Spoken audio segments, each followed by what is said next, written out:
Well, as always, we want to thank our presenting sponsors who've been with us, who continue to join us on this amazing journey. We're now into the nonprofit show for more than a year. And what's really exciting is that we have continued to grow and to move through this. I'm Julia Patrick, CEO of the Nonprofit Academy, American Nonprofit Academy, I should say. And my co-host, a little bit of a tip to everyone, she's wearing a sombrero. What do you think that means, Sasha? I think she's on vacation a little bit.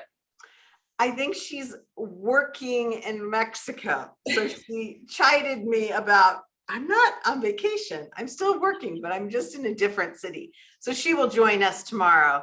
But oh my gosh, I think she's on a beach somewhere. We're just going to call it as we see it. Sasha Lewis is here today. Sasha was one of our very first guests when we first got started.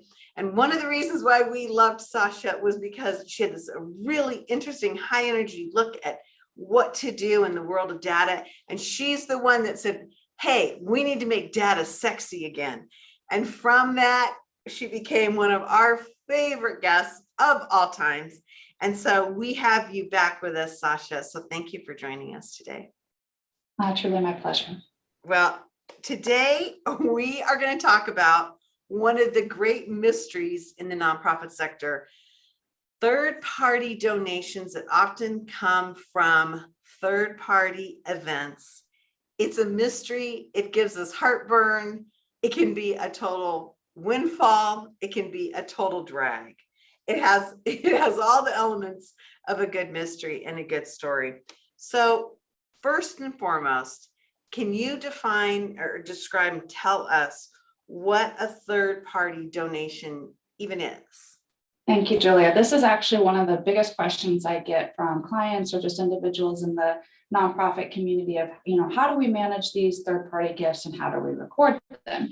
And so the first thing that I like to talk about is really defining what is a third-party gift, because all too often we'll get this, well, what about this one? And what about that one? And I'm like, well, if we look at the behavior of the type of donation that we're receiving, they're all really about the same. So how do we handle and set precedent so that we're tracking and dealing with those third-party donations? So I define, and many others define, third-party gifts as those checks that are written on behalf of a donor to help support the gift. So they are the donor advised funds. They are the gifts that come in from Vanguard and the charitable, entities that are helping to write donations on behalf of other individuals. Also, things like the charitable tax credit companies.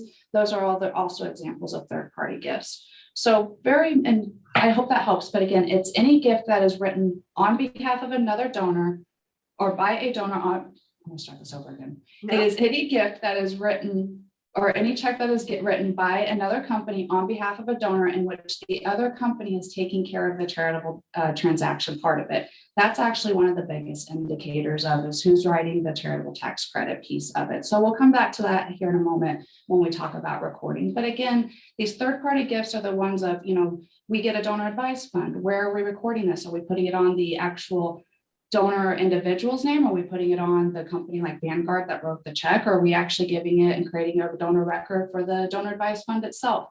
What's the proper recording? And that's what we're going to talk about today. So what if you would this also be the same thing as like if you have, let's say, a women's auxiliary or a men's group, or you have, a neighborhood event, or you have some sort of thing like this big trend of having birthday events where you don't bring a gift, but for that person's birthday, but you make some sort of charitable donation, or you bring something of value to that event. Would that be the same thing, or are we talking about that in a different way?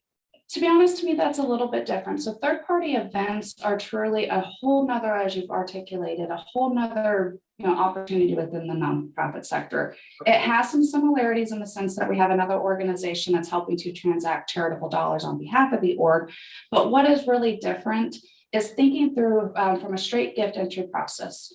With third-party events, you're typically, there's so many what ifs, and so I want to be mindful not to get down to the what ifs, and so talk about things that we can address. Mm-hmm. But let's say that third-party event Yeah, I'm going to leave it simply, Julie, that I think those are two little bit different things, Okay. because again, with a third party check, it is very clear that it's who do I soft credit? Who am I putting the hard credit on? It's really truly around donor advised funds, the Vanguard type funds, I'm getting a gift from Tax Credit Genie. Do I put the donation on Tax Credit Genie's record, or do I put it on the donor that's giving the gift? Those are the ones that we're really honing into on how do we actually handle these in our donor systems so that we are putting them in correctly, consistently, and then also taking care of something that we've been forgetting about, which is the stewardship of these. I am thrilled that you have pointed this out, because I would say that with all the guests that we've had on, we haven't really had somebody that has drilled down on this and really explained why we need to be thinking about it. Because when you look at all of the editorial and the data that's coming down the pike, these DAFs and these funding mechanisms are exploding. And when we look at this in terms of the huge migration of wealth in this country, and not to mention the wealth that's being built, I think these instruments are just going to take off even more. And for those nonprofits that don't know how to manage this data, they're going to be having some big problems. So let's talk about this. I mean, you are the data guru. You do make data sexy, even though it's shrouded in mystery. Talk about properly recording these types of donations. Thank you. This is, to me, one of the biggest opportunities we have to clarify, because I see how these are reported very greatly amongst organizations and sometimes within the same organization. And so it gets very challenging on how do we run reports? How do we make sure we're not overstating? How do we consistently understand what's happening in our database? And by actually using proper and best, what I do believe are best business practices and seeing these, you can actually address all of those variable needs pretty easily. But the fact that we're not consistently applying the same data structure makes it hard to answer these. So let's take, for example, what we're just going to keep talking about, a donor advised fund. We all understand those. They come in, Don and Jane Smith, donor advised fund, written on the local community foundation's checking account. And we've been soliciting these donations from this donor. But how do we, what do we do when we get this check in hand? Where does it go? And immediately, all too often, we have this desire or thought that we need to put it on the individual donor's record because we want to make sure that we understand they gave a gift. Well, if you properly record it, you can manage that through other features of your donor database. And so the reason why this is important, and it's not only from a gift entry standpoint, we're going to talk about that, as we keep moving forward, but when you shift over into a donor profile, donor prospect management standpoint, this is one of the most incredibly important key pieces of information.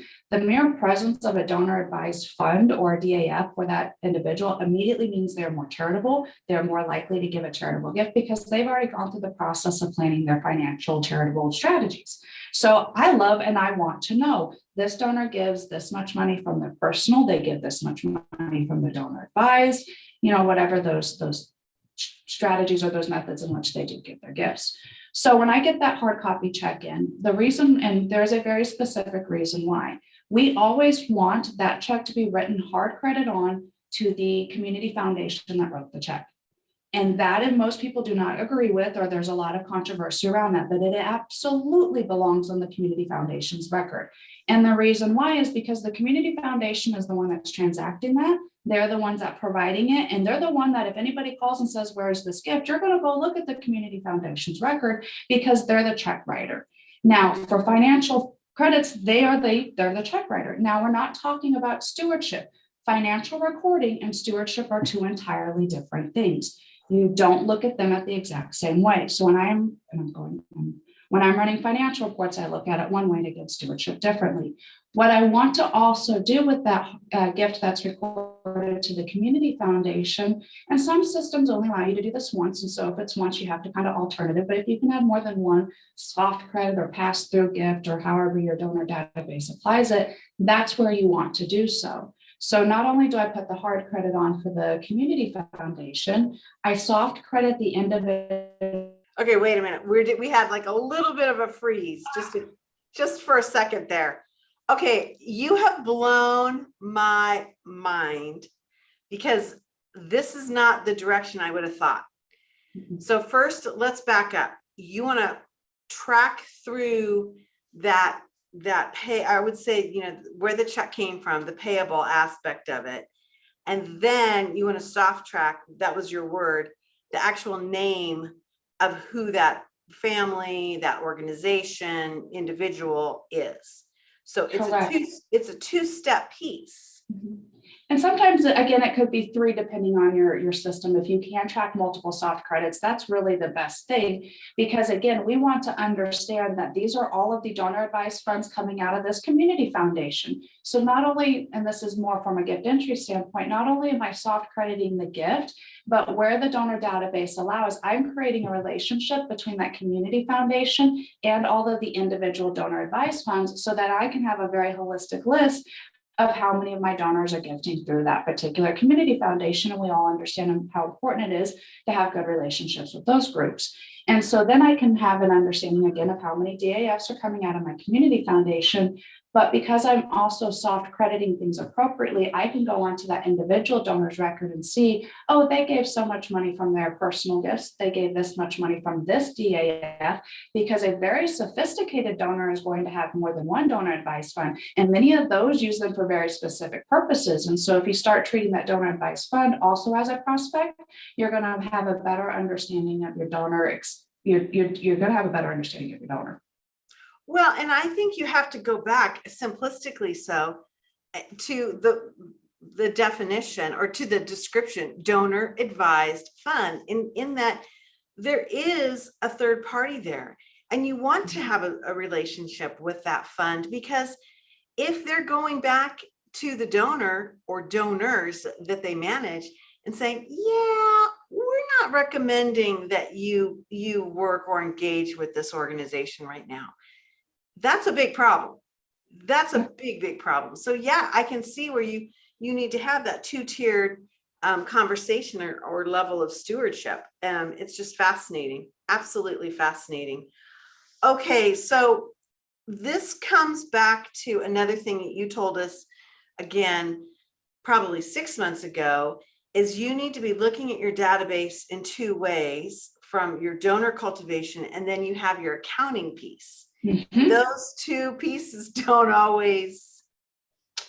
And actually, this is one of the bigger this supports your accounting process while still allowing you to have the donor development side of things. So from an accounting standpoint, I am always going to be able to track back to my deposits where the check was written, because think about through your audit. Yes, we can go through the work and we can figure it out. But if I'm looking at my audit, my auditor's going, where's this gift? And it's got written on, again, the community foundation. I'm not going to intuitively know to go dig in. Now, granted, the correspondence should all be there that articulates it. But the easiest way would be to start at that particular community foundation record and then drill into the donors. This behavior of the third-party gift also applies for United Way gifts. It applies for any of those gifts that, again, tax credit genie, wherever somebody else is writing a charitable gift on behalf of a donor. The way I can tell whether or not it deserves hard credit on the individual donor or that check writing agency is who took care of the tax deductibility language. If the language already states your donor has already received the tax deductibility language, do not include it, but you can send a stewardship piece, that is explicitly telling you have absolutely no reason to put that record or that donation directly on the individual donor record. It belongs on the check writer, or again, the DAF, the community foundation. It belongs on, their record for that reason, because again, they've already taken care of the tax deductibility piece. And because if we record it the other way and we just throw in our standard donor thank you letter, then we're going to send them this thank you letter that has a tax deductibility piece on it. And they may accidentally double up and, claim more deductions than they're entitled to, because they don't just, we have all sorts of needs. And so I'm always careful, because I don't ever want to be the reason that a donor is, going to have a bad audit type of mindset. So to me, this is about donor intent, donor integrity, and helping them as much as we possibly can. Is it something that as an organization is seeing more and more of these DAFs coming? And I love that you used, community foundation, because community foundations are really ramping up across this country. I mean, you're seeing even small American regions or small American communities getting their own community foundations. And this is really an action that we're just seeing explode. Is it worth having a conversation with their teams or their their accounting departments? How would you navigate that conversation so that you're on the same page? I mean, I think that could be a discussion that's warranted. It absolutely is. And you absolutely need to have that conversation with the accounting team, because often, they may think, well, I need it on the individual donor's record, and there needs to be a dialogue. Yes, we know we've done it this way, but truly here when we're looking at best practices say, let's put it on the check writer, let's soft credit, let's use the database to do what it's intended to do. And that's actually what the soft credit feature of every database with the pass-through giving, depending on, the system. But that's what they're designed to do. That's its entire purpose. So let's use it. Instead of recording it wrong, let's record it correctly, because I can also assume that all of the other reports that you have built into your system are based off of that logic. And when you break the logic, your canned reports don't work as expected. And so then you're frustrated because you can't understand how your donors are giving. You don't know that, and you just sent a lapsed donor letter to that donor because you didn't soft credit them and you didn't count the soft credits correctly. So it goes back to the pause and taking the time to ask, what is the proper way to do this? And then changing your business practices. Once you make the decision, switch everything over in that current, in the fiscal year and put it into your practices. These should be documented as part of your gift entry procedures. Again, it is the nature of the behavior of the check. So it doesn't matter who wrote the check. It doesn't matter whether it's a DAF or United Way or Vanguard. It's what is the behavior of the check. This check was written on behalf of another donor. This company took care of the tax credit piece. Third-party donation. It's very simple behavior. Then we fold it into this coding system. And what it'll give us the opportunity as we start to wrap up is talking about stewardship, because right now these gifts are not being stewarded and we're missing so many opportunities to say thank you. And because we're not taking the time to properly record, we're not stewarding these third-party gifts left and right, and it's a missed opportunity. So we talk about who gets the credit, and I think it's really important to say, yeah, there's tax credit, and then there's stewardship credit, there's benevolence credit. How does the family or the person or the company, who's being, to your point, acknowledged and stewarded, because this is a big deal. And I've got to believe that this is such a new process for nonprofits. This is really kind of like a 10-year. A lot of nonprofits aren't going to have experience with this really further than 10 years. I will tell you, and when I'm visiting with organizations, this is a major pain point. This is a pain point for gift entry. This is a pain point for stewardship. This is a pain point for understanding, well, my donor says they gave. I can't figure out they gave because we didn't, understand the process in our database to how to actually manage these types of connection points. And stewardship is the bigger opportunity here. It isn't about the tax, credit language and all of that. It's about stewardship to the donor. That other agency already took care of that legal, the legalese of the tax language, but they have provided you in many cases addresses, phone numbers to these donors. And so if we are putting in the gift correctly, where we're saying, hard credit to the check writing agency, soft credit to these donors, and then we create a letter type that is third-party donation, where we're actually not going to pull in the check agency information, but we're going to pull in the donor information, and we're going to say thank you for your gift from your donor advised fund through your community foundation. We appreciate your support. It's going to help us do insert fund description into your thank you letter, and now you've created a heavily personalized thank you letter, all from merged fields that just came out of a gift entry process. That's the opportunity at hand. And when I, especially, in areas that do the tax credit type gifts, there's a lot of companies, I've mentioned tax credit, Jeannie, just because it's come up so much for clients here locally where I'm at, that's a great agency that helps, communities that deal with tax credit giving opportunities. They give you every, piece of information you can to write that donor thank you letter. And most every organization I am aware of is not. And it's not that they don't want to, they just don't understand this is how I record it to make my current thank you letter process work the way I need it to. Right.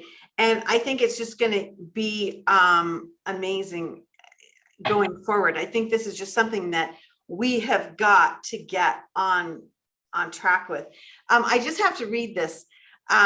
Somebody writes in, it's not a family member. I just got to say, Sasha is a true rock star. Family promise. Greater Phoenix loves you. Thank you. That's cool. That's like super cool. I just had to share that with you. Okay. I want to clarify really quickly. one thing that you said, or maybe not clarify, but amplify, and that is that you see, or this is what I heard you say, that your donors working with the DAF, they've kind of already addressed the tax issue. So really, when they're navigating through their funding, they're really looking for impact, right? Because they're using a structure that long ago, before your nonprofit ever received a check, the tax thing was figured out and managed. So that's not as much of a value to them as the impact. I mean, am I reading that right? Well, it's just somebody's already taken care of it for us. And so we don't want to spend our time worrying about that part of it. We want to go to that next level of, their stewardship. So donor acknowledgement is the transactional thing that we have to do to meet IRS regulations and, for those gifts. Donor stewardship is the step above and beyond that. We enhance our relationship to, increase our return on relationship. That's the stewardship part. You can acknowledge a letter left and right, but did you steward the donor? Did you take that extra step to say, hey, we appreciate you? And again, shifting out of a data entry mindset, but into a development manager, development fundraiser.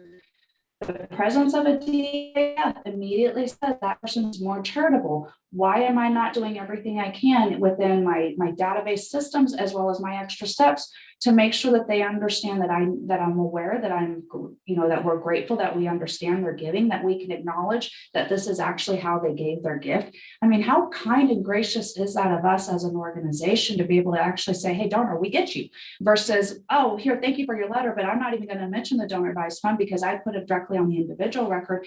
And maybe that donor advised fund's titled after a family member that's a legacy name, and we just omitted the most important part to that donor. Like it is stewardship, it is kindness, it is donor care to put it into our database correctly so that we can actually acknowledge all of this information that the donor, whether they realized it or not, graciously shared with us. Okay, so this dovetails to a perfect question that just came in. So I'll just read it to you. It says, many times we don't get the donor's contact information with the gift, especially when it is an employee payroll deduction. We have sent our thank you letters directly to the company and they come back to us undeliverable. Any ideas on how to get the information that we need to recognize our donors? This is exactly what you're talking about. Absolutely. So one, I would also tell you, stop sending letters and acknowledgement letters to the check writing organizations. Every one of those explicitly tell you not to do it. It is not helpful. You're not helping them. You're costing that organization money. So if the organization explicitly says, do not send us a receipt, please honor them and don't send them a receipt as well. But what I actually do is, it's a little stalkerish.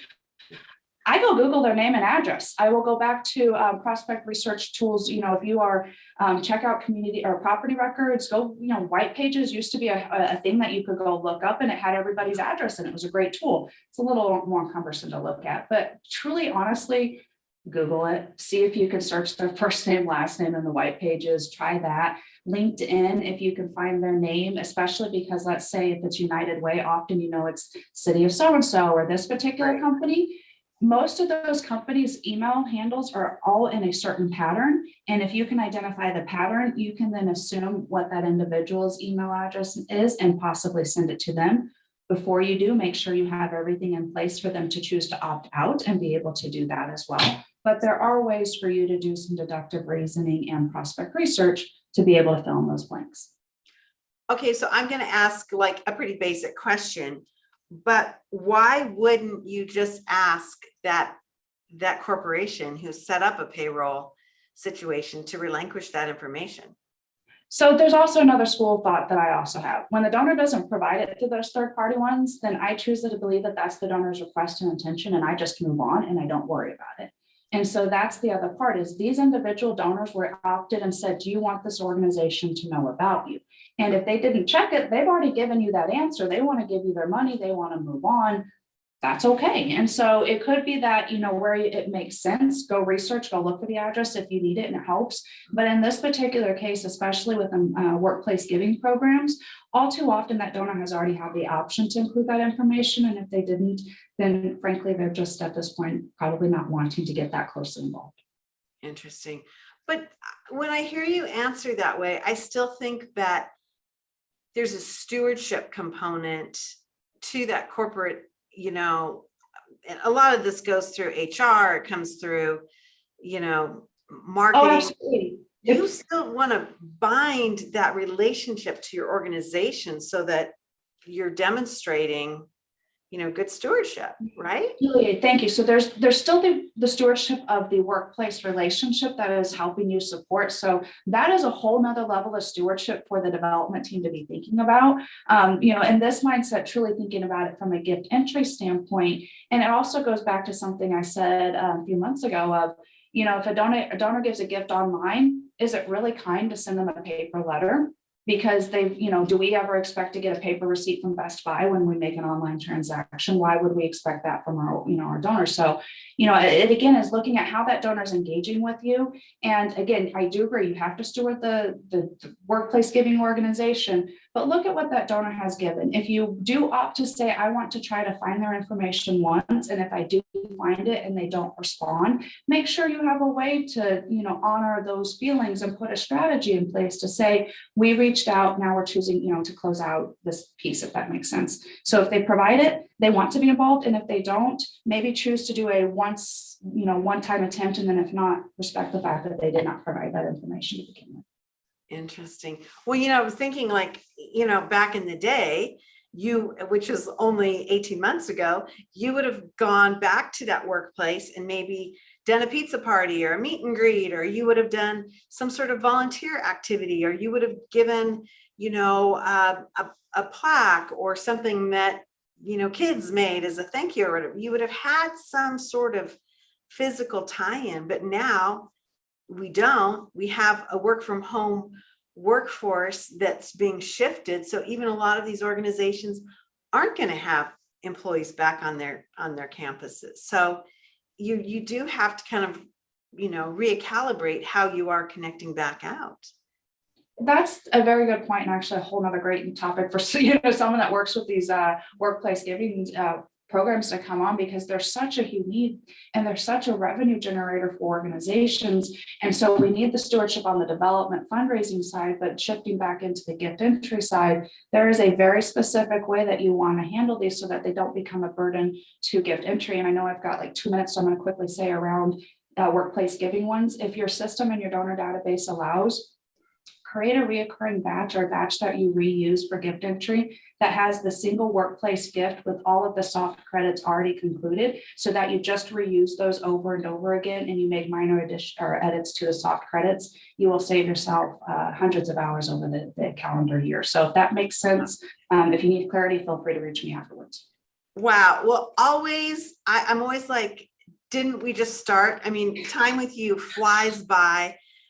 You have so much locked in that brain of yours. And every time I'm with you, I learn something new, but more importantly, I get like a whole mind expanding perspective shift. Thank you. And so this is really, I feel like your part of the nonprofit sector is just one of those pieces that is so incredibly important, because in so many ways, the pandemic has shifted how we're doing business, and it's not going, that shift is here, that shift is permanent. It's not like just, oh, we put it on pause and now we can go back. I feel like what you're talking about is really critical to how we are working with our donors and the structures of our organization. So it's super crazy to get this time with you. Again, Sasha Lewis with Moves Management Consulting, an amazing perspective that you have. I love it, love it, love it. Check out Sasha's information here and feel free to connect with her, because this is where we are going across the landscape of the nonprofit sector, as we just talked about it. Again, I'm Julia Patrick, CEO of the American Nonprofit Academy.